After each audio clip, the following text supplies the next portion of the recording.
Voilà, donc la soirée est enregistrée. Je rappelle les règles de ce soir. Tous les micros sont coupés, sauf bien sûr ceux des intervenants. Et vous pouvez poser vos questions par écrit tout au long de la soirée, en précisant éventuellement à quel intervenant vous les posez. Et puis vous pourrez poser vos questions à la fin de la réunion en levant la main et on pourra vous donner le micro. Donc, dans l'immédiat, je vous invite à mettre en route vos caméras pour qu'on se connaisse tous et qu'on voit qui est qui et pas seulement une icône avec juste un pseudo ou un nom en bas de l'écran. Donc, l'équipe de Dimi Watch est heureuse de vous accueillir ce soir, particulièrement heureuse. Comme vous savez, nous sommes des femmes et des hommes de différentes croyances ou non-croyances, de nombreux pays, mais des pays francophones pour le moment, qui nous unissons pour la liberté de conscience et le respect mutuel des peuples. Je voudrais introduire cette soirée à partir d'un extrait du livre de Florence Bergot-Blaclair, Le frérisme et ses réseaux, qui vient de paraître. Je dirai quelques mots sur la stratégie de Qaradawi, le cybermoufti d'Al Jazeera, et ces quelques mots orientent l'action que nous pouvons mener ou que nous devons mener.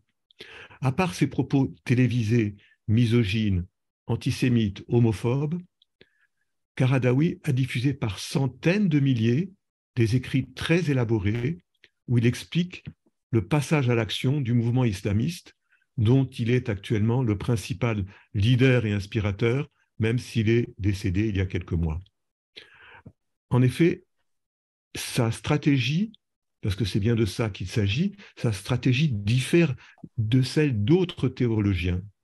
Qaradawi encourage par exemple les musulmans à vivre en Occident. Pour lui, l'islam n'a pas de frontières. Donc, le territoire de la guerre, le territoire de l'islam, tout ça c'est du pipeau.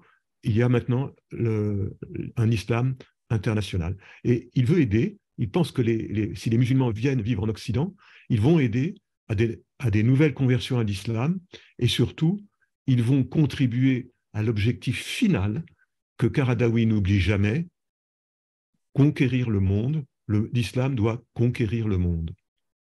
Et Qaradawi recommande explicitement de recourir à la ruse pour faire avancer l'islam. Par exemple, on peut faire des alliances provisoires avec ses ennemis si cela augmente les chances de victoire à long terme. Cette stratégie sera présentée chez Dimi Watch le 3 avril par Florence Bergot-Blaclair elle-même. Mais ce que je veux vous montrer, ce que dès le début de cette discussion, c'est que nous avons affaire à un ennemi déterminé qui s'attaque à l'Europe et à la France en particulier. Il s'attaque à nos sociétés, à notre culture, à nos informations par diffusion de fausses nouvelles et de fausses interprétations. Nos sociétés doivent donc se défendre et Dimi Watch s'est créé parce que nous pensons que nous pouvons contribuer à cette défense. Nous estimons qu'il y a deux forces que nous pouvons utiliser pour nous défendre. D'une part, l'information sur le vrai visage, les véritables objectifs de nos adversaires, et d'autre part, la laïcité. Concernant la laïcité, je dirais simplement, parce que ça va être effectivement l'objet de toute cette soirée, je dirais simplement une phrase qui est en effigie du site du comité Laïcité République. La laïcité n'est pas une opinion, c'est la liberté d'en avoir une. En ce qui concerne l'information, l'autre terrain d'action que nous avons une chance extraordinaire chez Dimi Watch, c'est que nous sommes soutenus et accompagnés par Batior, qui a ouvert les yeux sur la dimitude à beaucoup d'entre nous. Je vous dirai encore que tout à l'heure, Sonia Zadig, en fin de réunion, interviendra pour vous présenter notre réunion suivante qui a lieu la semaine prochaine. Mais je vais maintenant donner la parole à Marilyn Medioni, qui est journaliste, qui est membre du bureau de Dimi Watch, qui a organisé cette soirée et qui va vous la présenter. Marilyn, s'il te plaît, Bonsoir. Alors, le titre déjà de cette vidéo conférence post-laïcité et islamisation, donc proposée par Dimewash ce soir, interpelle et donne sujet à de nombreuses réflexions et questionnements, notamment donc sur cette locution de post-laïcité et donc de facto où se situe aujourd'hui la laïcité. Ce préfixe de post, doit-on le comprendre dans sa vulgarisation usuelle actuelle, c'est-à-dire un petit préfixe de 4 que l'on place avant un mot pour dire ou en signifier son après, ou est-il là utilisé dans sa véritable expression, exprimant donc son expression initiale, la postérité, la pérennité dans l'espace et le temps, et son rôle actuel donc face à l'islamisation. Alors, pour en parler ce soir, deux conférenciers, Cyril Aslanov et Richard Rossin. Richard Rossin, auquel je vais donner la parole en premier. Richard Rossin est auteur de nombreux livres, essayiste, ancien vice-président de l'Académie européenne de géopolitique, ancien vice-président, ancien secrétaire général de Médecins sans frontières, cofondateur de Médecins du Monde, délégué général du collectif Urgence Darfour. À ces titres, sa réflexion sur ce sujet donc de post-laïcité et islamisation s'appuie non seulement sur une dynamique intellectuelle, mais aussi sur une expérience personnelle sur le terrain. Richard, je te laisse la parole. Merci beaucoup. Bonsoir à tous. Alors, islamisation de la laïcité à la post-laïcité en France, en sachant que la DIMA est consubstantielle de l'islamisation. J'avais montré ici même la non-miscibilité de l'islam avec les valeurs magnifiées dans la devise de la République française, liberté, égalité, fraternité. Les items de cette devise sont les piliers de la laïcité. Y a-t-il une laïcité possible sans égalité de droit chez les bipèdes? Y a-t-il une laïcité possible sans idée du respect des libertés de penser et de s'exprimer, d'avoir des croyances différentes?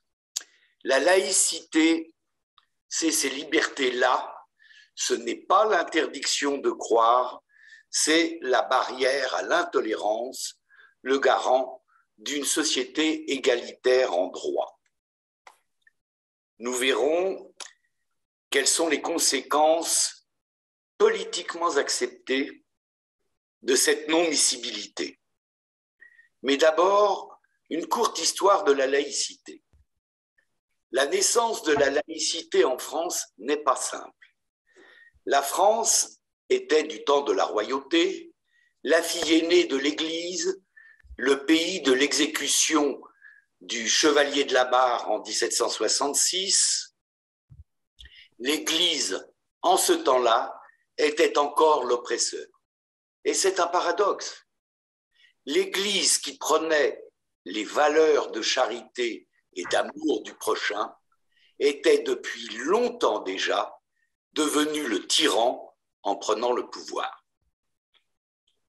Depuis la fin du XVIIe siècle, quelques juifs étaient à nouveau tolérés dans le royaume, mais pas les musulmans. À l'époque, leur religion était considérée comme trop violente et intolérante. À l'époque, on n'avait pas oublié les attaques, les razzias sur les côtes d'Espagne, de France, de Corse, de Sardaigne et d'Italie, bisannuelles, ainsi que les asservissements nombreux, comme ceux de Cervantes ou de Saint-Vincent de Paul, parmi tant d'autres. À l'époque, les textes fustigeant l'islam au nom des valeurs d'humanité étaient nombreux. Pascal, Montesquieu, Bossuet, sans compter les Lumières comme Rousseau, Diderot, Voltaire et son éditeur Beaumarchais, etc. À l'époque, L'Église était l'oppresseur, alors ceux qui installèrent les prémices de la laïcité se jetèrent à corps perdu à la suite du slogan de Voltaire « Écraser l'infâme » qu'il clama à la table de Frédéric II de Prusse. Ce fut en France la chasse aux curés, mais aussi aux rabbins et aux pasteurs.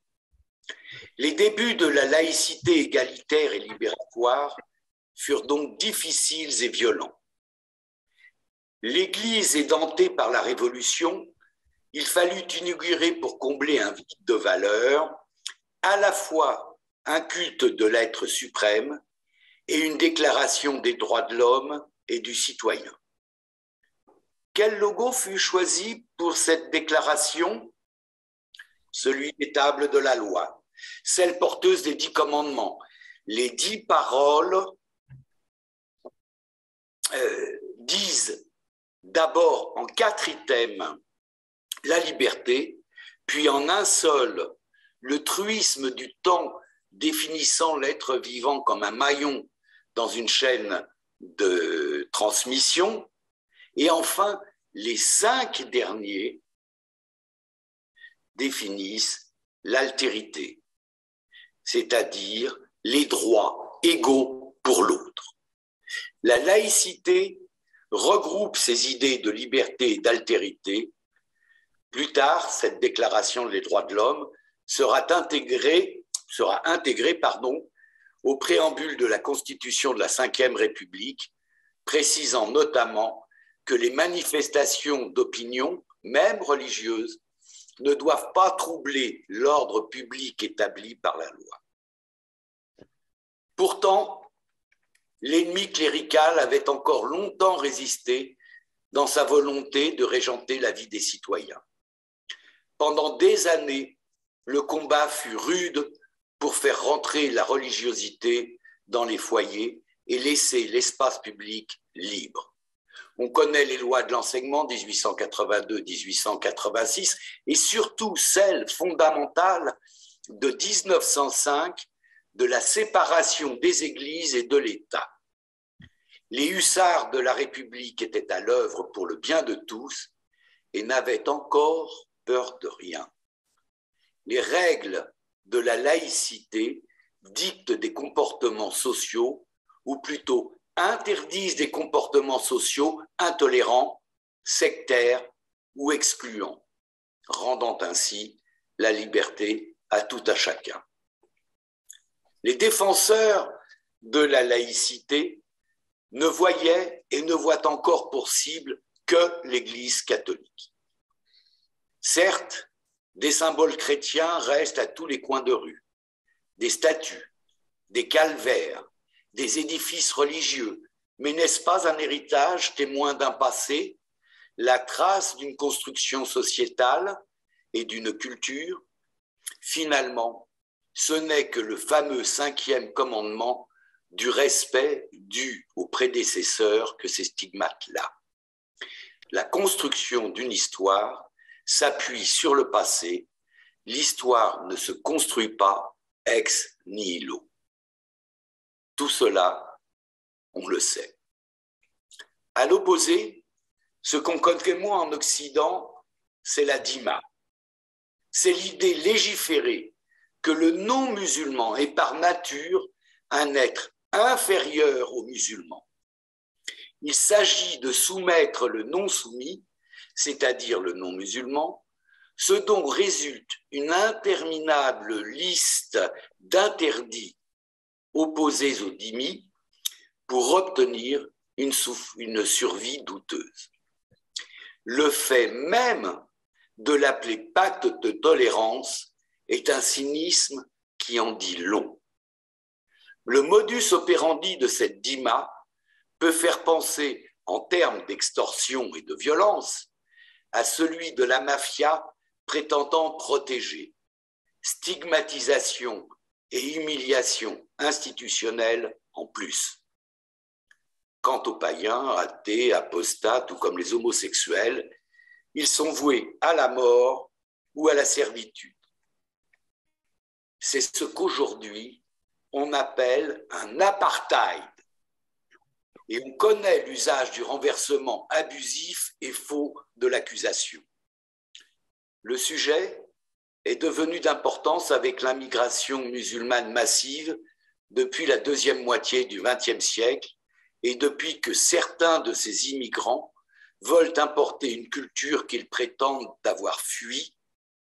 La laïcité, en fait, leur est abominable. Le début de la déconstruction de la laïcité,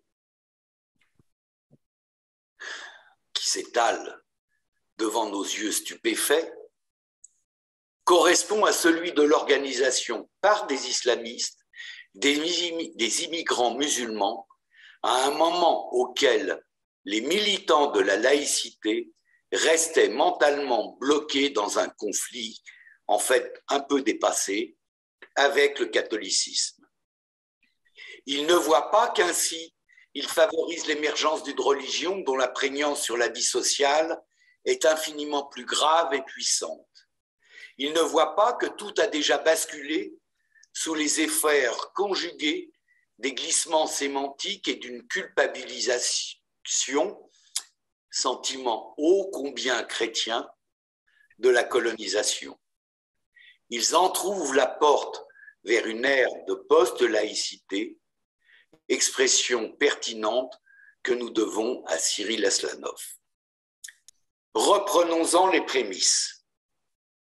L'appareil de l'État, sous la pression de revendications cultuelles, à la fois vestimentaires, alimentaires et immobilières, tente d'aborder le problème. Mais pourquoi ? La loi de 1905 précise bien que la République assure la liberté de conscience, assure le libre exercice des cultes, pourvu qu'ils ne troublent pas l'ordre public, mais elle ne salarie ni ne subventionne aucun culte sur des budgets nationaux, départementaux ni communaux. Le cadre était clair et simple, il assurait un pouvoir vivre ensemble. Pourtant, pour faire face à ces demandes minoritaires, la France était alors agitée par l'affaire dite du voile islamique à l'école, des commissions ad hoc sont nommées. Des grands mots sont prononcés. Les fondements du pacte social sont sapés, entend-on. Mais les commissions font ce que font les commissions. Et le doigt est mis dans l'engrenage. 2003 est un tournant. François Baroin remet un rapport commandé par le Premier ministre Jean-Pierre Raffarin intitulé « Pour une nouvelle laïcité ». Nouvelle laïcité. Elle propose de fait une démission de l'État au profit d'une fantasmagorique société civile, comme si la laïcité était un état de la société et non un devoir pour l'État. Il s'agit d'un transfert de l'exigence de neutralité de l'État vers la société civile, les agents du service public vers les usagers de l'espace public. La même année, le président Chirac avait aussi nommé une commission présidée par le médiateur de la République, Bernard Stasi. Oui, l'oncle de Mario II de la LICRA.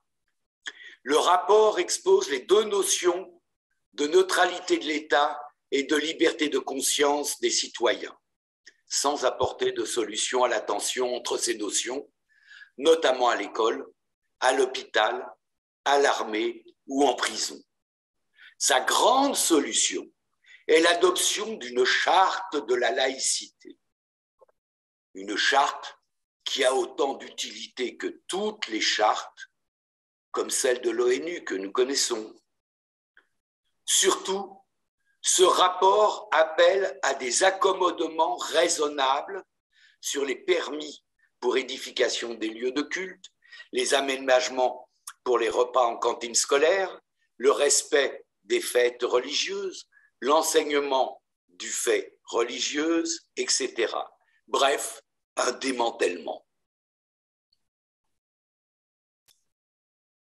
la porte était ouverte à la nouvelle laïcité qui est une post-laïcité. Suivent les rapports Rossineau 2005, Machelon 2006, le Haut Conseil à l'intégration, l'Observatoire de la laïcité 2007, d'abord auprès du Premier ministre jusqu'en 2013, puis autonomisé et finalement remplacé par le Comité interministériel de la laïcité en 2021. Pourquoi autant de machins? On a l'impression que le bâton est en feu. De fait, il signifie S'. Pour quel résultat, dites-moi? Dans la foulée, en 2003 aussi, est créé un Conseil français du culte musulman à l'image du Consistoire central israélite de France. Un échec inévitable, l'islam refuse toute autorité interne et a fortiori externe. Il est ainsi ingouvernable, ce qui en rend l'intégration impossible. Ce CFCM vient de disparaître la semaine dernière. Ne doutons pas qu'il reste des braises sous la cendre. Ainsi, le développement de l'islam a provoqué une profonde mutation de la laïcité en France.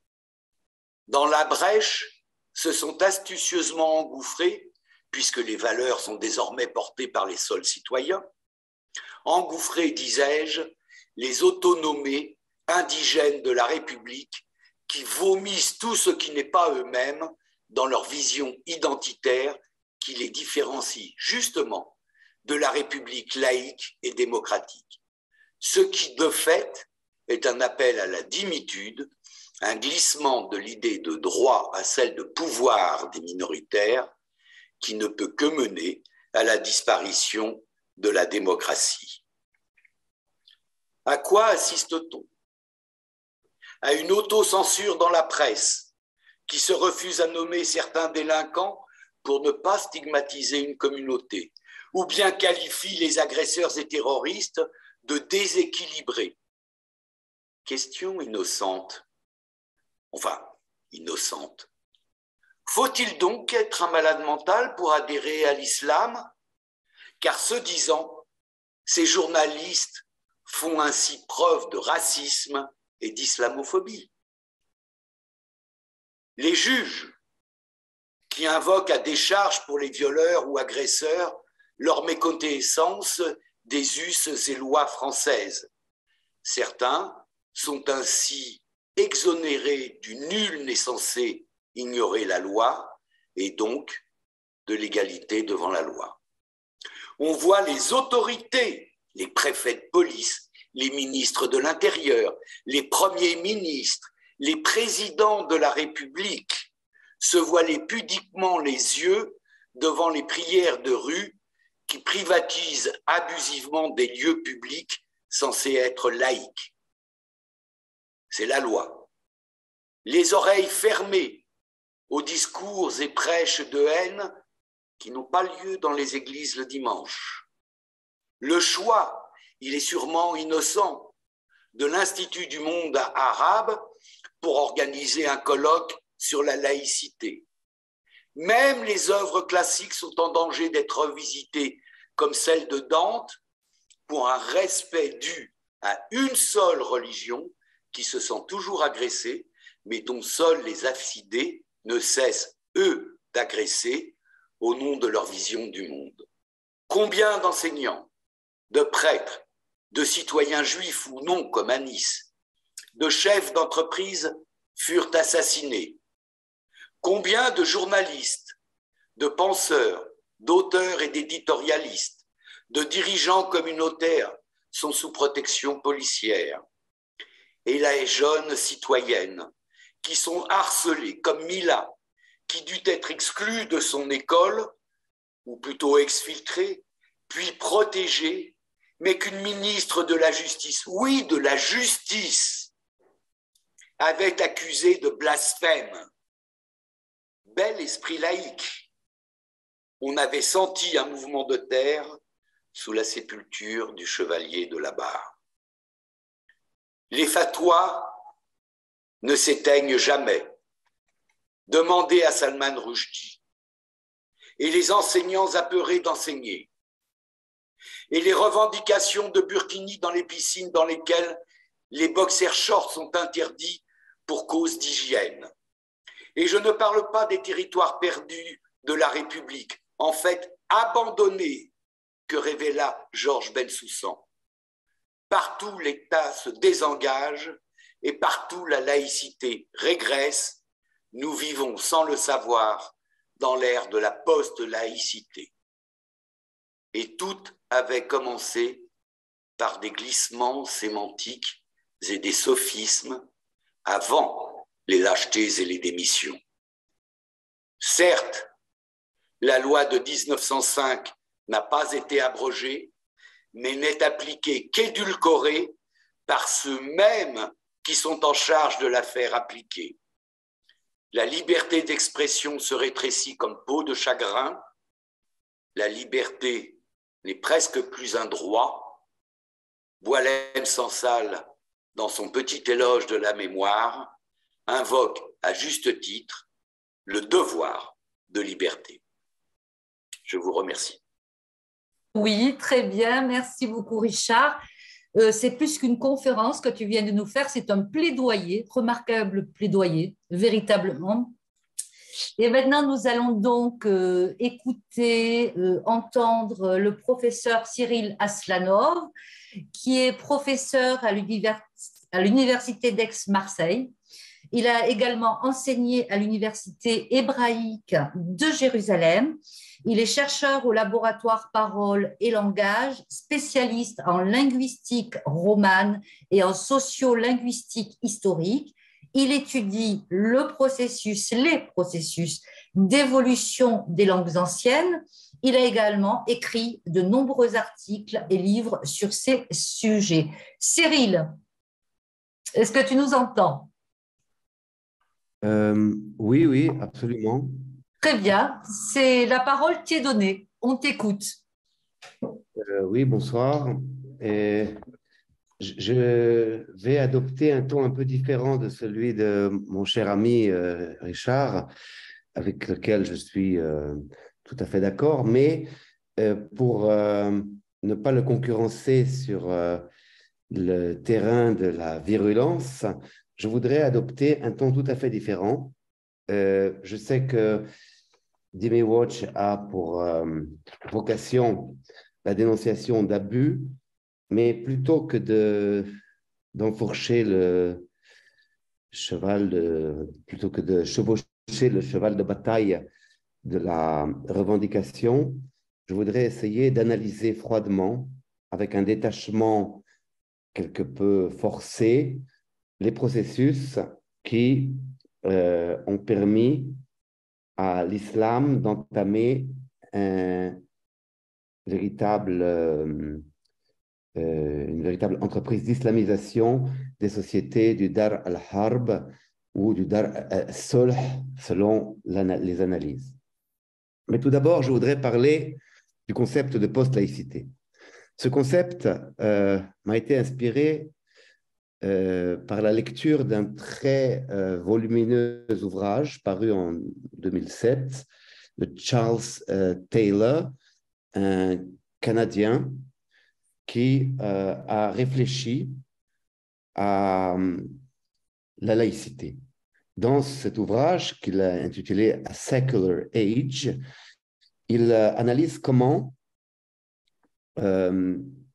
à la faveur des processus d'immigration, des campagnes vers les villes, du vieux monde vers le nouveau monde, la religiosité s'est affaiblie dans la sphère publique et aussi dans le secret des consciences.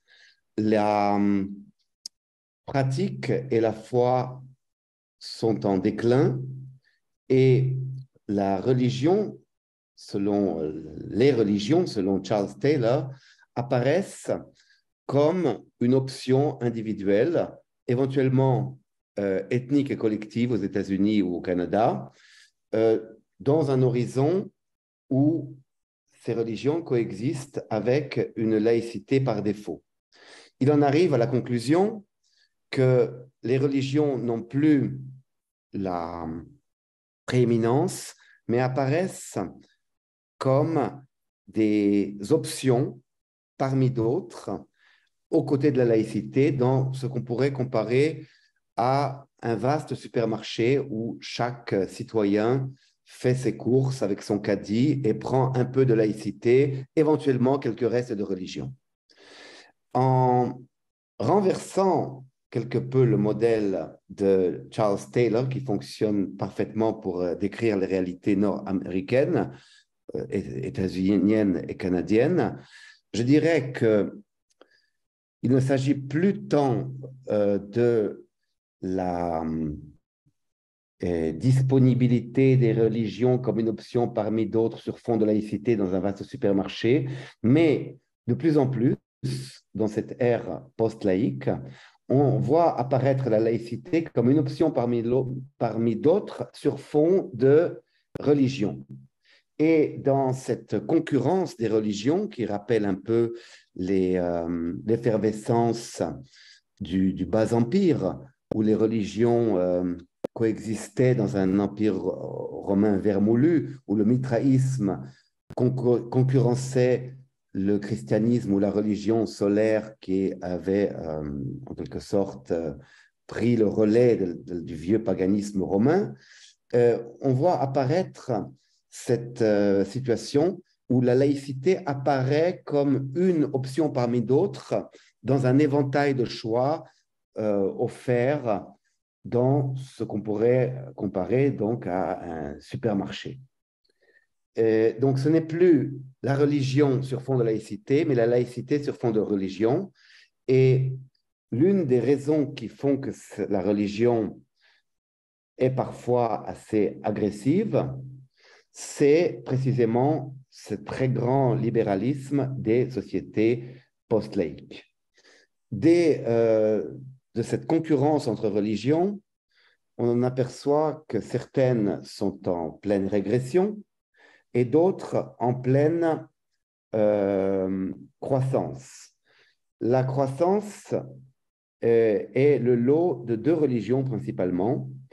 Le protestantisme dans ses variantes quelque peu fanatisées, pentecôtisme et autres baptismes et autres obédiences passées par l'Amérique du Nord, et bien entendu l'islam. L'islam et l'évangélisme, enfin le protestantisme, se disputent souvent les âmes, comme on le voit par exemple dans un État mexicain qui s'appelle le Chiapas, au sud du Mexique, où dont les habitants en rupture de banc par rapport au pouvoir fédéral se divisent entre convertis à des variantes agressives de protestantisme, des catholiques, culturellement catholiques ou syncrétistes qui sont devenus des protestants fanatiques, et curieusement, un grand nombre de conversions à l'islam. Et il y a encore quelques années, on notait que des villages devenus protestants luttaient contre des villages devenus musulmans dans cet état instable, toujours en rupture de banc par rapport au pouvoir fédéral de Mexico. Quel est le processus qui fait qu'une religion comme l'islam, qui est une religion légitime, comme la plupart des religions du monde, en est arrivée à entreprendre un combat qui n'est plus la pratique de l'islam, mais l'islamisation? Cela est dû à une distinction qui d'ailleurs a été mentionnée par Alexandre Feigenbaum quand il parlait de Dar al-Islam, la maison de l'islam, Dar al-Harb, la maison de la guerre, avec une troisième catégorie plus difficile à cerner, qui est en quelque sorte intermédiaire entre Dar al-Islam et Dar al-Harb, qui est Dar al-Sulh, la maison de la négociation, la maison de la conciliation, Sulh. Et l'islam est une religion qui a produit une casuistique. On appelle ça en arabe fiqh. Fiqh, c'est ce qu'on pourrait appeler la jurisprudence et le débat, souvent très subtil, qui arrive à dépasser certains interdits ou à les repenser. Et dans cette casuistique, on s'aperçoit que les frontières entre Dar al-Harb, Dar al-Islam et Dar al-Sulh sont parfois assez fluides grâce à ces jeux de casuistique qui remontent d'ailleurs à une époque très ancienne, au moins au 8e siècle, mais qui reçoivent une actualité renouvelée dans la réalité extrêmement changeante qui est celle de nos civilisations post-industrielles, post-modernes, post-tout ce que vous voulez, post-laïques aussi. Je voudrais adresser une légère critique qui n'est pas une critique frontale, mais une invitation à affiner l'analyse. Dimi Watch dénonce le processus de dhimitude ou de transformation en dhimmi des citoyens laïcs ou professant des religions sans déranger leurs voisins dans ce qui est de toute évidence Dar al-Harb, la maison de la guerre, même en appliquant les finesses de la casuistique du fiqh. Et je pense que pour essayer de comprendre comment, à quel prix et au prix de quelle légère simplification on peut considérer les non-musulmans de Dar al-Harb, donc tout ce qui n'est pas un pays où l'islam est la religion officielle, comme des dhimmis, il faut évidemment être assez prudent. Et je vais quand même, en bon rhéteur que je suis, faire deux concessions à la partie adverse qui pense qu'il y a un processus de dhimmitude, de transformation en dhimmi des non-musulmans en Dar al-Harb. L'un des exemples est emprunté à la casuistique du fiqh, qui n'a jamais réussi à définir avec netteté et de façon définitive le statut d'un pays comme l'Inde. Je ne parle pas du Pakistan, je parle de l'Inde historique, qui groupe à la fois le Pakistan, l'Inde, le Bangladesh et Ceylan éventuellement. Donc, dans cet espace, il y a une hésitation, faut-il le considérer comme Dar al-Islam ou Dar al-Harb? Dar al-Harb, de toute évidence, en Inde, puisque les musulmans ont perdu le contrôle de l'Inde. Ils l'avaient à l'époque de la dynastie des Moghols, qui étaient des Turcs musulmans de culture persane qui ont longtemps dominé le nord de l'Inde, avec quelques relais dans d'autres régions de l'Inde, des relais évidemment vassalisés ou plus ou moins libres. Mais comme, de toute évidence, le Raj britannique puis l'Inde moderne ont mis fin à la domination musulmane, on a un exemple ici de Dar al-Harb, de Dar al-Islam qui est redevenu Dar al-Harb. Donc le processus de transformation de Dar al-Islam en Dar al-Harb n'est pas unilinéaire. Il peut subir parfois des retours de manivelle. Mais comme il y a en Inde même, je ne parle pas du Pakistan, une très grande quantité de musulmans, il se crée une situation assez difficile à cerner du point de vue du fiqh, puisqu'il y a peut-être matière à négocier et peut-être que l'Inde ferait partie de cette troisième catégorie qui est Dar al-Sulh, la maison de la négociation, la maison de la conciliation. L'autre concession que je fais à la partie je ne dirais pas adverse, parce que j'épouse en partie vos thèses, mais avec plus de prudence que vous, sans doute, c'est la seule ayah, le seul verset du Coran où la dhimma est mentionnée indirectement et en creux. Il s'agit de la 9e sourate, sourate At-Tawba, la sourate de la repentance, dont le ayah 29 est assez virulente. La ayah 29 est assez virulente. Elle est définie, sans prononcer le mot dhimmi ou dhimma, le statut du dhimmi à travers un corollaire de la dhimma qui est la jizya, l'impôt que payent les non-musulmans, notamment, enfin, essentiellement Ahl al-Kitab, les gens du livre, catégorie coranique, à un pouvoir musulman. قاتلوا إلادي لا يؤمنون بالله ولا باليوم الأخير ولا يحرمون ما حرم الله ورسوله ولا يدينون دين الحق من إلاد أوتوا الكتاب حتى يعطوا الجزية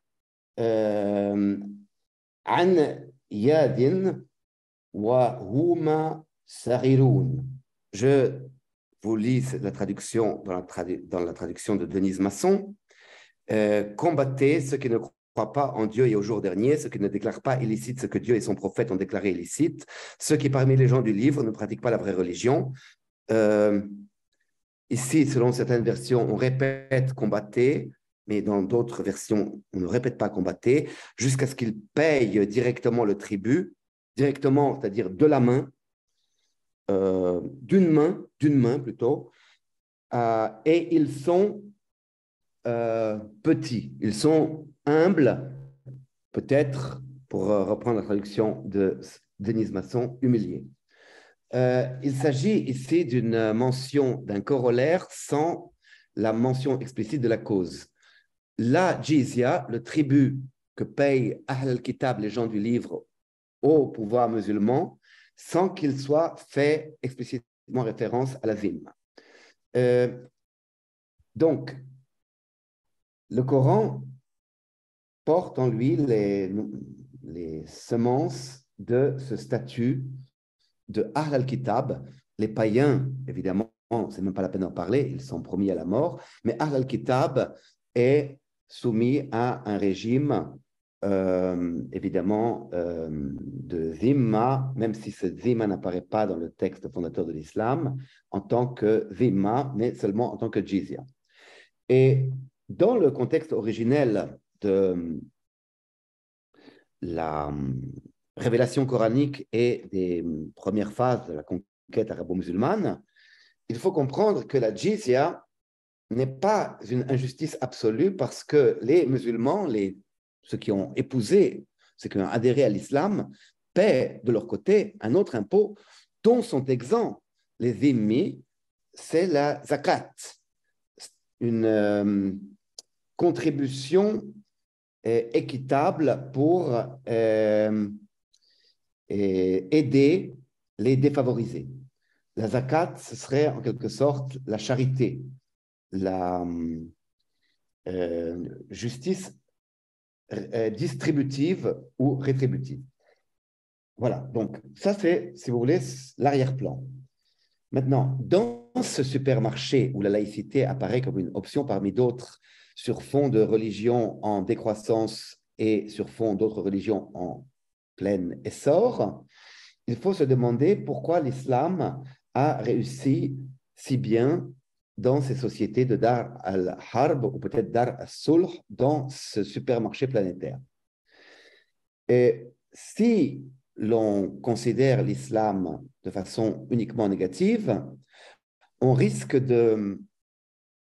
d'omettre un exercice intellectuel extrêmement important dans toute négociation et dans toute lutte, qui est de se mettre, on dirait en anglais, dans les chaussures d'autrui, dans la peau d'autrui, dans d'autres langues, à la place d'autrui. Les maîtres de cet exercice sont les Japonais. Les Japonais sont des rois de la négociation parce qu'ils arrivent toujours à se mettre à la place de leur interlocuteur, concurrent, rival dans la négociation.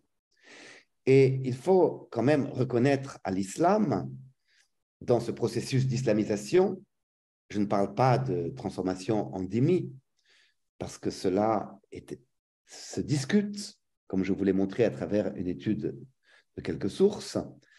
Je parle de l'attrait que provoque l'islam, soit chez des gens d'origine musulmane et plutôt tièdes, qui retrouvent une pratique religieuse assez frénétique et intensive, du fait d'un contact avec quelques prédicateurs, soit chez des non-musulmans, des gens dont on peut se demander si ce sont vraiment al-Kitab, parce que dans certaines sociétés extrêmement laïcisées comme la France ou les pays ex-socialistes, on ne peut peut-être pas considérer quelqu'un qui est de culture chrétienne ou juive ou autre comme un véritable al-Kitab, si cette personne est absolument détachée de sa religion originelle ou officielle.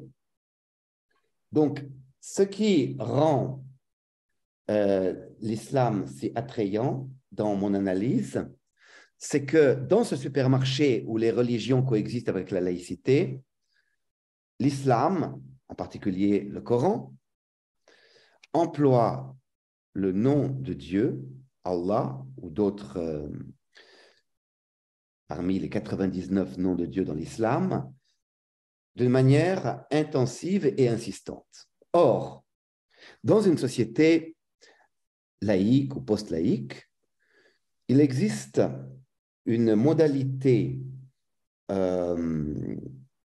mentale, psychologique ou spirituelle qui est parfois non pas la détestation de Dieu, mais justement, comme par une réaction à cette détestation, la nostalgie de Dieu.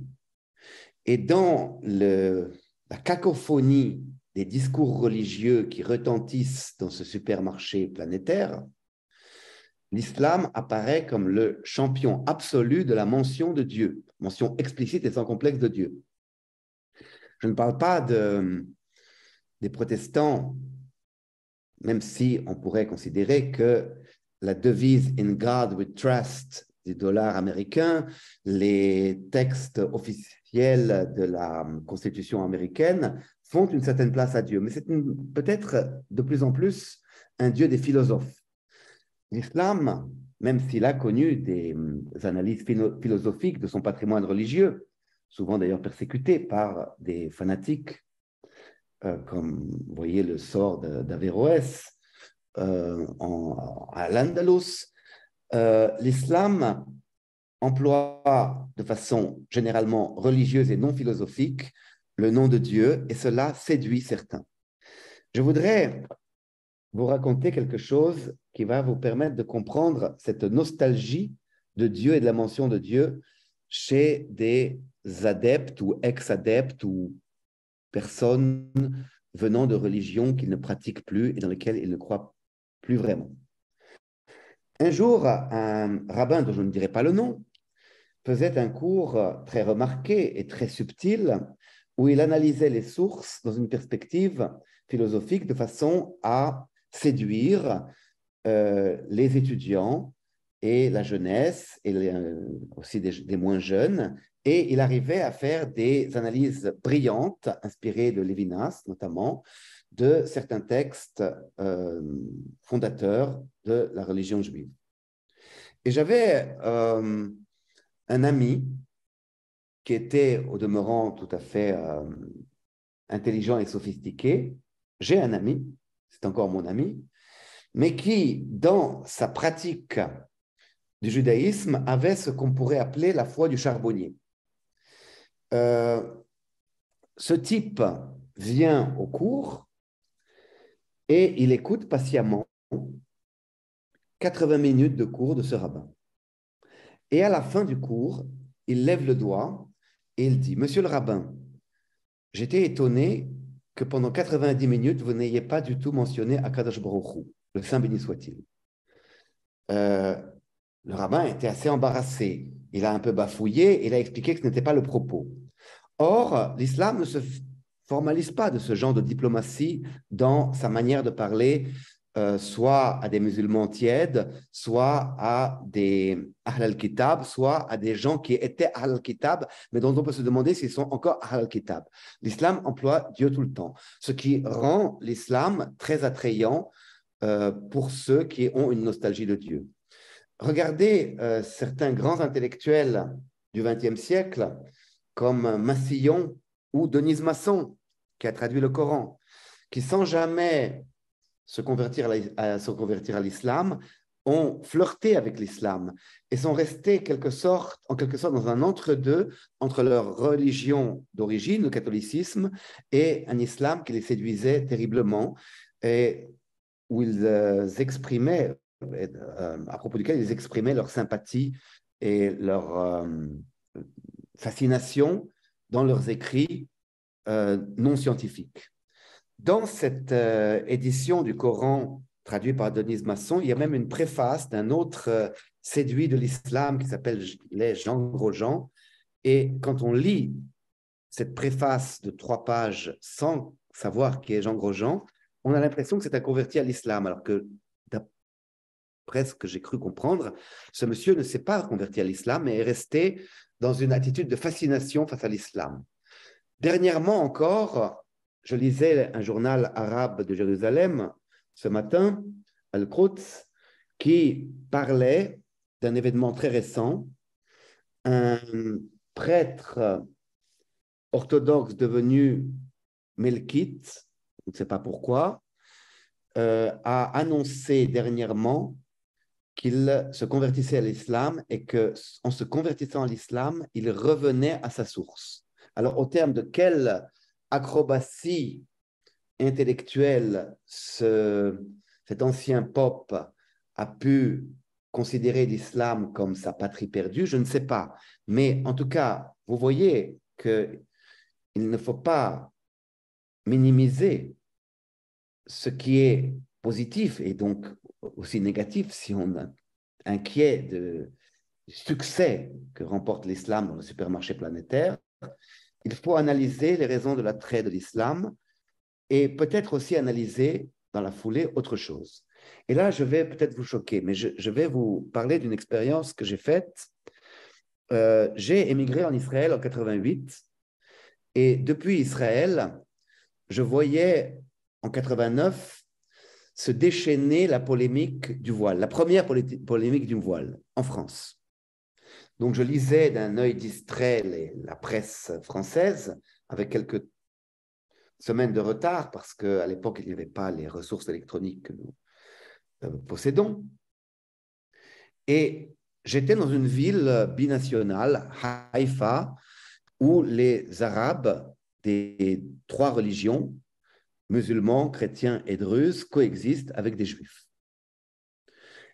Et dans cette mosaïque confessionnelle qu'est Haïfa, les Druzes étaient souvent habillés en costumes traditionnels. Il y a chez les Druzes une pratique qui consiste parfois à faire des stages de religiosité, ce qui fait qu'un jeune peut tout à coup s'habiller comme son ancêtre avec cette espèce de toque et les serwals bouffants, quitte à s'habiller à nouveau comme un occidental une fois qu'il a terminé cette phase qu'on pourrait appeler cette phase de ressourcement à la religion druze, qui peut-être est un modèle de religion philosophique, qui échappe donc à ces chantages psychologiques, d'autant plus qu'elle est absolument réfractaire à toute forme de prosélytisme. On ne peut pas se convertir à la religion druze. Les musulmans, les femmes musulmanes étaient souvent voilées, quoique moins qu'aujourd'hui. Les filles chrétiennes se promenaient avec des grandes croix dans les rues de Haïfa ou dans les allées du Ternion. Les Juifs étaient parfois religieux et mettaient une kippa, même si à Haïfa, il n'y a pas tellement de gens religieux, mais bon, il y a quand même un noyau de gens qui conservent un lien avec la tradition. Et tout cela sur fond d'une très grande harmonie, la coexistence de ce qu'on pourrait appeler la réussite de Haïfa. Haïfa n'a pas été touché par le vent de violence arabe contre les Juifs en mai 2021. Acre, Akko, oui, mais pas Haïfa. Et je me demandais, depuis Haïfa, pourquoi les Français se crispaient de façon si rigide sur cette histoire de voile. Et avec la distance du temps, avec l'autre crise de 2003 et avec ce qui se produit aujourd'hui, je peux affirmer, pour avoir discuté avec des musulmanes en France, que très souvent, elles n'ont pas une claire conscience de la motivation qui les pousse à se voiler. En revanche, il est certain qu'elles considèrent le voile comme un objet de désir interdit et qu'elles le revêtent pour défier une république qui le leur interdit, au moins dans le secondaire. J'ai parlé notamment une fois avec une jeune kabyle qui était voilée, mais qui me tenait un discours nationaliste berbère, tamazirt, et je lui avais fait remarquer que les militants de sa cause, la cause de la liberté des Kabyles, des Berbères, des Imaziren en Algérie, étaient rarement couplés avec une revendication islamiste.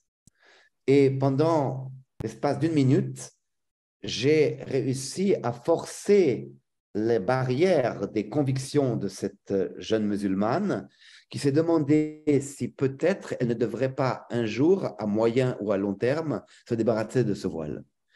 Et pour vous donner un autre exemple de l'effet pervers, l'effet collatéral de l'interdiction du voile en République française qui contraste fortement avec une certaine indifférence face au voile qui rend ce voile anodin dans un pays comme Israël ou dans les pays de culture britannique ou américaine, je voudrais vous parler d'une rencontre que j'ai eue avec un imam extrêmement moderniste d'origine marocaine qui exerce ses fonctions d'imam à Bruxelles et qui, à l'époque où il s'occupait d'une mosquée, recommandait aux jeunes filles de se dévoiler, à telle enseigne que la presse belge l'avait surnommé l'imam qui dévoile.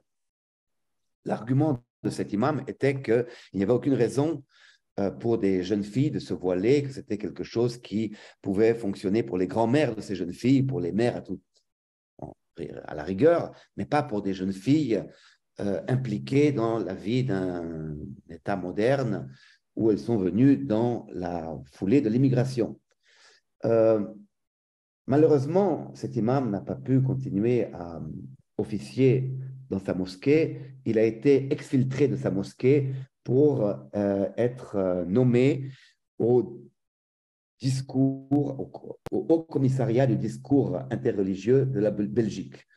Mais ces réflexions que j'ai faites sur le voile qui prend une signification à partir où on l'interdit et qui perd de sa virulence dès lors qu'il est porté dans un climat d'indifférence tolérante, m'amène à mettre en garde contre le piège qui consisterait à diaboliser toute forme d'islam et à accuser d'islamisation l'islam en tant que tel.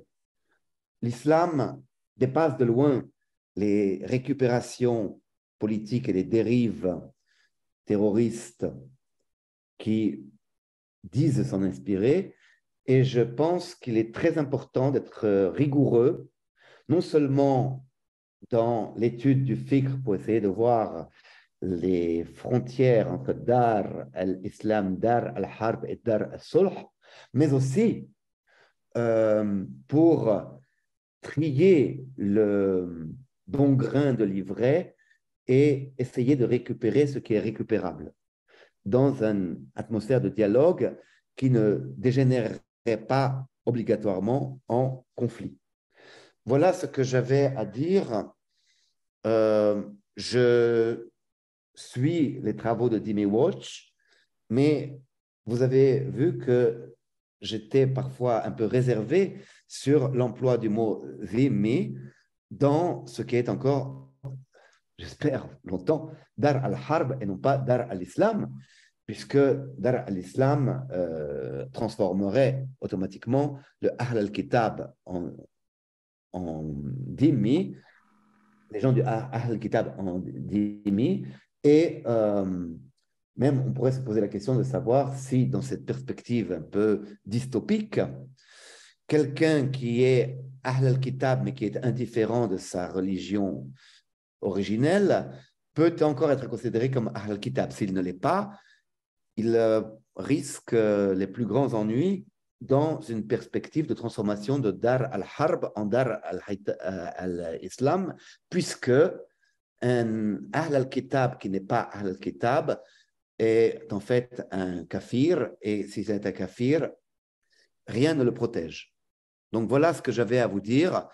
J'ai essayé de trouver une voie de médiation, une voie non agressive, parce que je crois que j'ai dépensé toutes mes facultés d'agressivité après vous savez, quand il y a un attentat islamiste, il y a toujours une réaction à vif qui fait que l'on peut très facilement épouser des thèses extrêmes. Mais quand le souvenir brûlant d'un attentat sanguinaire et odieux se dissipe, peut-être le moment est venu à ce moment-là de réfléchir, jusqu'au moment où un autre attentat, malheureusement, risque de refaire bouillir le sang et penser en termes moins conciliants, peut-être. Voilà, donc j'hésite entre la conciliation et l'intransigeance, mais mon caractère me porte plutôt à la conciliation, sauf quand il y a des chocs profonds qui font que la conciliation est impossible. Voilà ce que j'avais à vous dire. Très bien. Très bien. Merci beaucoup, Cyril. Voilà, merci donc Marilyn, merci Richard, merci Cyril. La discussion était très intéressante, on a appris beaucoup de choses. Ma conclusion, c'est peut-être pas celle de Cyril, c'est que la laïcité n'est pas du tout opposée à l'islam. C'est l'islam qui est opposé à la laïcité, mais la laïcité accepte l'islam comme il accepte toutes les religions, de la même façon. Et le problème de l'islam, c'est qu'il ne veut pas être traité de la même façon que les autres. Donc, nous n'avons rien contre la religion, nous avons des problèmes avec des musulmans qui agissent au niveau de certains principes. Ce sont par rapport à des hommes et des actions que nous nous situons. Voilà, c'est ma petite conclusion. Et je vais maintenant, voilà, je rends la parole à Marilyn qui va conclure pour elle et pour le débat qu'elle vient de mener. Merci à tous. Bien, la meilleure de conclusion, c'est le mot de la langue française que j'apprécie le plus particulièrement du monde. C'est merci à vous tous. Merci. Merci Batior. Bonne soirée à tous. Merci et bonsoir.